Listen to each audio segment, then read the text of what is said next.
नेता ने इस मुद्दे को उठाया, जिसमें केशव वेणुगोपाल ने कहा कि नरेंद्र मोदी का एरोगेंस अब भी खत्म नहीं हुआ है, जो 4 जून 2024 को जनता ने दिखाया। एलओपी के तौर पर राहुल गांधी को पीछे बैठाना कांग्रेस को रास नहीं आ रहा है। रक्षा मंत्रालय के सूत्रों के हवाले से जो समाचार आए हैं उसके मुताबिक ताजा ओलंपिक में जो खेले हुए खिलाड़ी हैं उनको प्राथमिकता और सम्मान देने के लिए अगली रो आवंटित की गई थी। इसको राजनीतिक मुद्दा नहीं बनाना चाहिए। दूसरा सर, जो कलकत्ता को लेकर खबर है पिछले हफ्ते से देश में, नरेंद्र मोदी ने आज लाल किले से कहा कि महिला सुरक्षा को लेकर जो है देश में जनाक्रोश है और राज्य की सरकारों को महिला सुरक्षा को सुनिश्चित करने की जिम्मेदारी उठानी। मैं प्रधानमंत्री के लाल किले के वक्तव्य से सहमत हूं। नारी सुरक्षा और नारी सम्मान सर्वोच्च प्राथमिकता के मुद्दे सब राजनीतिक दलों के लिए और सभी राज्यों के लिए होने चाहिए। जो बंगाल में हुआ है वो शर्मसार करने वाला है। बांग्लादेश प्रकरण पर प्रधानमंत्री ने कहा कि बांग्लादेश में शांति और लोकतंत्र स्थापित हो।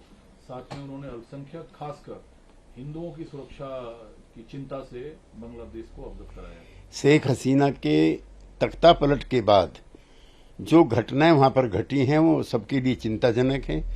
उस पे यूएन को भी, यूरोपियन यूनियन को भी और भारत के सब समाज को भी निंदा करना चाहिए।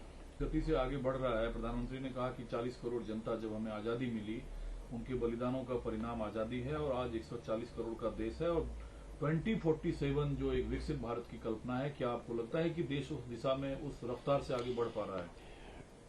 जो पिछले सुधारों के नतीजे देखने को मिले हैं उससे हम आशान्वित हैं। दिन प्रतिदिन पर कैपिटा इनकम में बढ़ोतरी हो रही है। भारत की एक्सपोर्ट कैपेसिटी बढ़ती जा रही है। लिहाजा 2047 विकसित भारत का सपना पूरा होगा, ऐसा हम मानते हैं। दूसरा, स्वतंत्रता सेनानी का महत्व है भारत में। आज छत्रसाल स्टेडियम में दिल्ली सरकार की तरफ से जो कैलाश गहलोत है उन्होंने झंडा फहराया, लेकिन उन्होंने केजरीवाल को आधुनिक स्वतंत्रता सेनानी भारत का करार दिया। देखिए, दिल्ली में आम आदमी पार्टी की सरकार है। वो शराब घोटाले में अभियुक्त बनाए गए हैं और जेल में हैं, लेकिन ये उनके द्वारा बनाई गई पार्टी है, वही उसके आदर्श हैं। लिहाजा कैलाश गहलोत उन्हें सम्मान के साथ पुकारते हैं तो कोई बुरी बात नहीं। साल में जैसे जनता दल यूनाइटेड सरकार के साथ भी रही, सरकार से अलग भी रही, लेकिन कर्नाटक के मुख्यमंत्री सिद्धारमैया साहब ने केंद्र को चिताया है, आगाह किया है कि राज्यों के उसके अधिकार दिए जाएं। क्या आपको लगता है कि केंद्र और राज्यों के बीच अधिकारों के बंटवारे को लेकर कोई डिस्पैरिटी है? देखिए, फाइनेंशियल असिस्टेंस को लेकर के, गवर्नर्स की भूमिका को लेकर के आज से नहीं, कांग्रेस पार्टी के समय से ही ये विवाद चलते रहे हैं और सुलझते रहे।